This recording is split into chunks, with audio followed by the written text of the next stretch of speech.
right hand twist punch.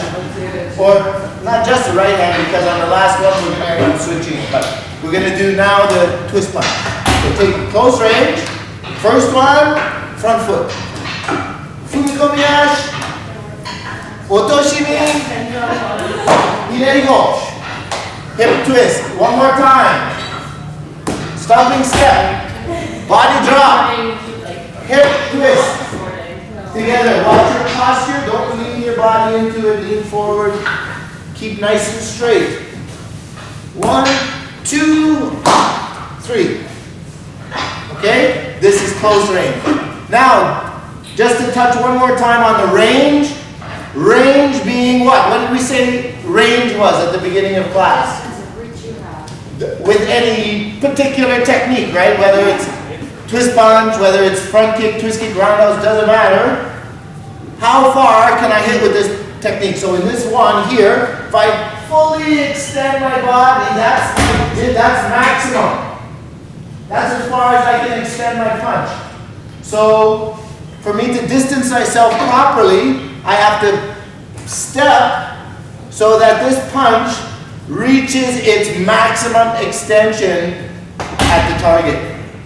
Or a little bit less of that, because we want to go through the target, maybe up to 2 inches or so, maybe even 3, depending, okay? So that case, I don't want to be hitting here, right? Because for me to now reach my full extension is going to mean how far? How much do I have to pass through him from this range? Well, if you just do this, about a foot past him, right? Or maybe even a little bit more. So 2 things are going to happen. One, I'm going to be too close to my opponent.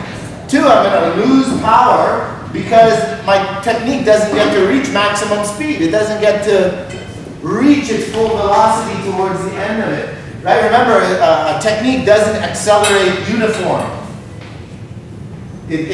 Well, just the word accelerate tells you there. It's not it's not the constant speed. It starts from 0 and then gets to its maximum speed.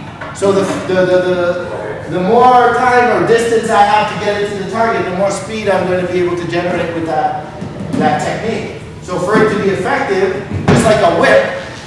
You hit a whip. The whip curls, right? And then it straightens out. At the point of contact, the whip is rigid.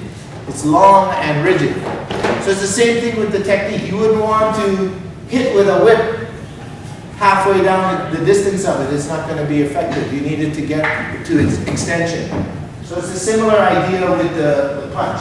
So that being said, the mechanics of it are going to dictate that you want to make contact with your technique when your hip has pretty much reached its full extension.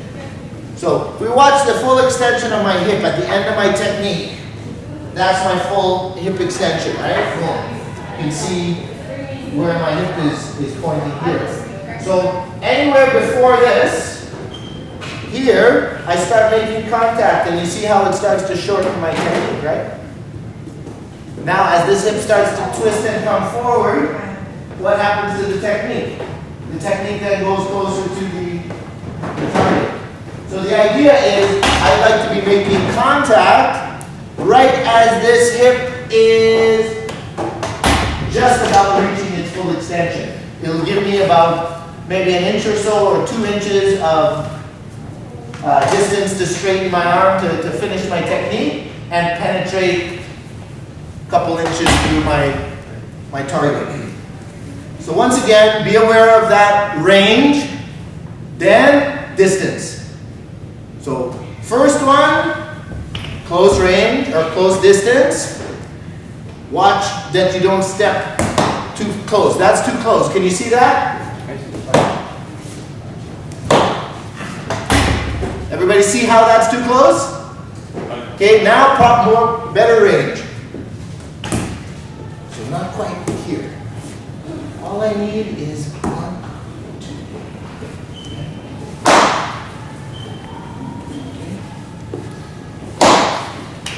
That's maximum. I can't get it to go any further, and I'm not losing speed on contact. if you're too close, you lose speed and then you have to push through your target. You range your technique properly, your penetration happens without loss of speed. And not losing speed is the key to keeping the power up. You lose speed on the technique, you lose power. So if you want to be able to keep the power, you have to hit through your target without a decrease in speed. So, never going to happen here. Lose all my speed and I can't finish my technique. At the same time, where's my hip? It's all the way back here. Okay? Hip way back here, can't push it through. But if I take a little step back, drop my body weight, now drive my hip to the extension, now you can see where you're going to keep the speed up. Notice I had no speed there, right? But better distance, drop my body weight, twist my hip, and it still goes through him because it's supported by my body weight and by the structure of my skeleton. Okay, so one more time, proper range. Okay, now we add this to the distancing drill. Close distance, middle distance, long distance. Okay, so first one, close distance, kumkumiyash. Then, middle distance. Okuriyash, sliding step. To the proper distance,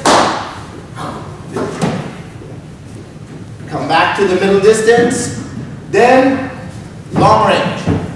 Now we're going to do the lunging step all the way through and twist with the left hand now. Same technique. Other drill, we kept it on the front hand. So we did the front hand, then we switch the stance and front hand. Now we're going to do backhand, backhand, and lunge step, now opposite backhand. Okay? One more time. So check the distance. Close range, right? So 1, in, back, away, and through.